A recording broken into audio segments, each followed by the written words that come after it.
Down by the Brook. There is an old, beaten sign down by the brook, where it marks drowned sorrows, standing alongside a weather vane in a perpetual and inconsistent spin. The sign is splattered, bitten, scratched, eaten, and ever rotten as creatures crawl out from it as it bears its only vestige of a word. Near. The weather vane is rusted and squeaking. The point of its arrow is a rounded suggestion, and down by the brook is the only place a stony man can go if he wants to live. But the only reason he can find it is if he's half dead already. The way water can split stone, the brook can split a man in two, from his first life to his next. Stony men's stories down by the brook are whispered in hushed tones, and only ever after being 2 pints in, when the foam is gone in dank pub corners. The unpopular sort of corner a man goes to go unnoticed, and to notice all that needs no noting of those who are worth knowing. Stony men do not keep such booths if they can help it. They are meant to be up front and in plain sight within pubs, as they have nothing to hide and no shame to bow their heads about. They are the pillars of society and the builders of the world. This does not always happen. Sometimes a man breaks. Archibald was a stony man that broke, and he needed the brook. He was born to a stony man, meant to live as a stony man of stony man's quarry, and now he was shodden, beaten rough, and his every step took to a thump, thump, thump to mark the time it had been since he last touched a proper rock. He resigned himself to trade his hammer for a pint, a haft for a handle, his half-life as a fractured man for a grip on what was right for a stony man's legacy, no matter how much he didn't want to swallow it. So he went to the dankest, darkest pub he could find. When he entered, the stony man froze and looked at him as if he were already half a man. A piteous look, and the kind he knew well since he fell from grace. He stepped in further with a thump. He found the corner of groggy, turned-down men, and saw their eyes shift from the look of him as their boots scuffed the floor, and their chair legs groaned out a symphony to clear his path. Arch stood up straighter, and a few of the older, wiser men, who had since retired from the quarry, knew his plight, but they were still whole. They didn't need the brook. They only needed to wait as their lives were waning thin, and there was no need to split what was weathered but not broken. The older men were a rounded suggestion, and they nodded at him with respect.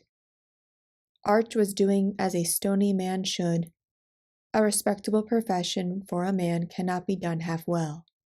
And in their hard lives, if Arch can only do something half well, then there is no place for him. There was strength in Archie's plight and cowardice too. He tried as long as he could, but could bear it no longer. It's a hard life to be broken once, and a hard life to break twice. But a stone too small yet too big for gravel needs a new use. An ill-sized rock cannot straddle the gap of not strong enough to build with and too big to be stood upon. It needs more grinding. It needs further breaking. It's hard but true, and it's all that is right for the stony man when he has to be replaced, as they all turn to dust in the end. Archibald was the sort of stony man who needed the brook and the old sign and its numbed weather vane to indicate where he needed to go. The state of him was one thing, of ragged, damp clothes so gray and eyes tinged with granite that he might have been a picture of another age. The stench of him cannot be written, but it was enough to make the men hold their breath, leaving him to the lone tenant of the corner booth, hidden behind a support pillar which blocked half his face. The man seemed to be gazing at the pillar itself when Arch arrived. The lone tenant was old Tom Catch, a rat catcher. Old Tom used to be a stony man of Stonyman's quarry, a hard man on the outside and soft on the inside. He was the sort of man that could be relied upon when he was whole. No one knew when he retired or how. Some thought he was kicked out yet never left, and that his curse was to hold the Stony Men stories, never letting any of them forget how fragile they were in the end. When the younger lads asked how old he was, often on a dare, a raspy chuckle and a wink was the only reply. But from the way he gripped a pint and how he hit the pewter mug back down when the draft was gone, he had the picturesque formality of a stony man striking a nail. Few talk to old Tom unless they have to. Oh, sure, they'll give him a nod or half a nod, and maybe they'll send him a pint, but no one would be mad enough to join him for a drink. Only broken men did that since he started catching rats when his stony days were done. The customers whisper names like Half Man behind his back, and only call him a quarter man when they're far enough from the pub. But he's a necessity to catch other fallen men like himself. Bad luck to talk to a fallen stone, they say. But they gave old Tom his dues in the next sentence. He may drink a pint, but he pours one of himself and for the next fallen man. Old Tom was a gentle devil, tucked away in a corner. Looking at him now, Archibald felt he knew why. Some men are too broken and some not broken enough. But all that's good for a man is to find the spot to place his stone and to make his mark. The mark on Archibald couldn't be seen, but it was heard with every step, thump, thump. And the mark on old Tom Catch was written on his face. Some said it was a falling rock that marked him, and maybe that was true. But others said old Tom had once used cats for catching rats. Until one day a cat scratched his face. That was the last of cats for him. The scar on his craggy complexion pointed one direction, up, to the only eye he ever used to look upon a new face. He glanced at Archibald and, whether he was up or down on his luck, saw he looked a clammy thing. "Sit," he said, and Archibald did, removing his hood to show a tuft of clinging on red hair, a chin fading into the lines of his neck, and eyes as cold as the wet night he walked in from.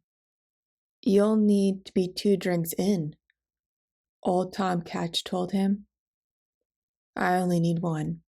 2. Check the leg," Archibald said. Tom eyed the wooden stump wedged inside the old boot before Archibald shook his pant leg back down. "Looks like clothes aren't the only thing rotting on you," Tom chuckled to him as 2 pewter pints arrived. Tom gave a wave as the barmaid tried to take the one he was still finishing. She made a short huff of her nose, then was gone. "You sure you know what you're doing?" Tom said to Arch. "I wouldn't have come if I didn't," said Archibald. "A stony man's pride and price is to build in stone and break in flesh. Stone has built me and broken me in 2 measures. I seek repayment." He raised his pint and drank, one sip after another before the foam was gone. When he finished, the thud of the pewter against the wooden table was enough for old Tom Catch to hear its empty ring, hollow, weak, and done. Old Tom gave a nod.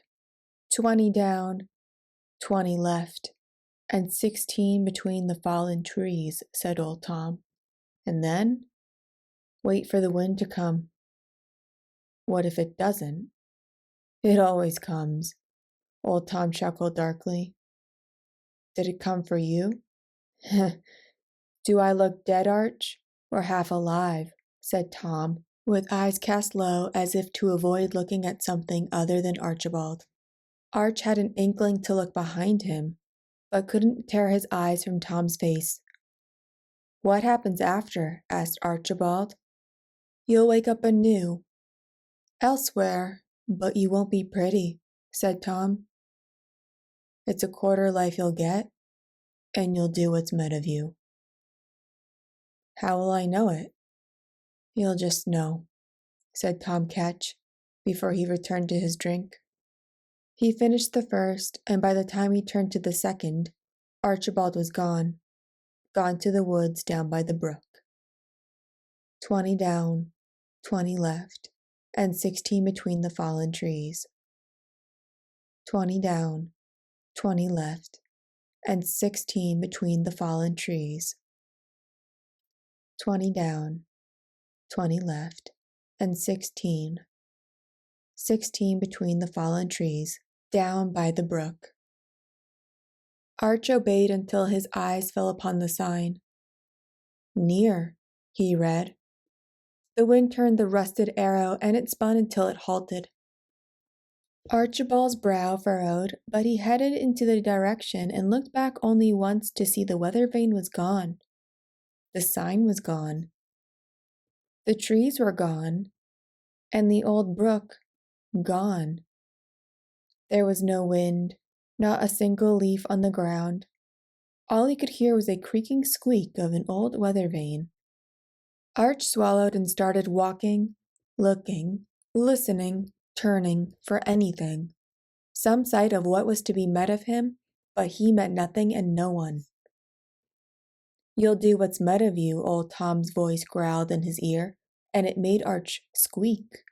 Squeak like one of old Tom's rats, as the hair stood up on his neck and arms, and his hands started to feel wet. When he stopped spinning and turning, looking for anything in sight, Arch sighed in relief. The pub was still there. That old codger rat-catcher, Archibald thought, bitterly as he strode to the pub. What was I thinking, taking the easy way out? I'm a stony man, not some rat. I'm better than some conjurer's trick. Trading a hammer for a handle is no trade at all. Worthless. I know who I am. I'm a stony man. I'll remain a stony man until the quarry takes what's left of me and no one else. And Archibald stomped his way to the pub. He kicked the door with his bad leg, thump thump, and a shiver went up from his phantom toes to his knee. Archibald blinked and shook it off. The thump felt wrong. It felt gone. And for a heartbeat, his phantom toes felt threadbare socks. The door opened, and there was the barmaid who never looked twice at him before he lost his leg, and never looked once after. Her yellow hair was in a wisp around her face and blown back by a gust of wind that Archibald couldn't feel rush past him. The wind was wrong. Well, if it isn't the stony man, the barmaid beamed. Old Tom Cat does I live and breathe. She kissed Archibald's cheek, and her lips were cold and chilled to the bone. But that's not my name, he thought. He looked behind him, but there was no one. He entered the pub and went to the darkest corner, and instead of an old codger, found an empty seat. Arch walked to it, and his soft steps told him that his wooden leg was gone. And old Tom Catch, gone. Until when Archibald claimed the man's former seat, his reflection caught his eye. The only eye he ever used to look upon a new face in a spotted old mirror that hanged on a pillar. Right over the shoulder where Archibald once sat. A face that was anew, yet of old. Old Tom Catch with his old catch scratch, pointing up to the only eye he ever used to look upon a face. He turned his head, and the other eye caught the reflection of the mirror where an old face was staring right back. He recoiled, and his head hit the wooden back of the booth. That's not him. It couldn't be. Arch felt a chill up his spine and turned his head and touched his face, feeling his new scar from an old cat scratch. His one eye saw the other, and he looked upon his new face. It was there all along. The mirror.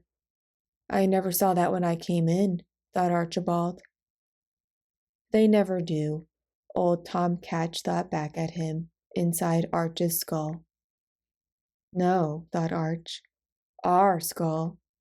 Aye, our skull, thought Tom. But I didn't know. I'm a stony man, thought Arch.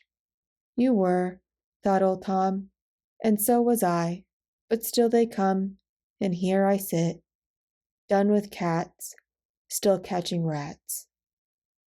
What's met of you, Arch remembered, will be the sight to be bared. A pillar can hold more weight when shared. Old Tom Catch's skin broke out in Archibald's goose flesh. He inhaled the scent of rags and rain and stumps and the stony dust of an in-seasoned quarry. His face felt carved with eyes of granite, and the scratch from his last cat looked deeper than before.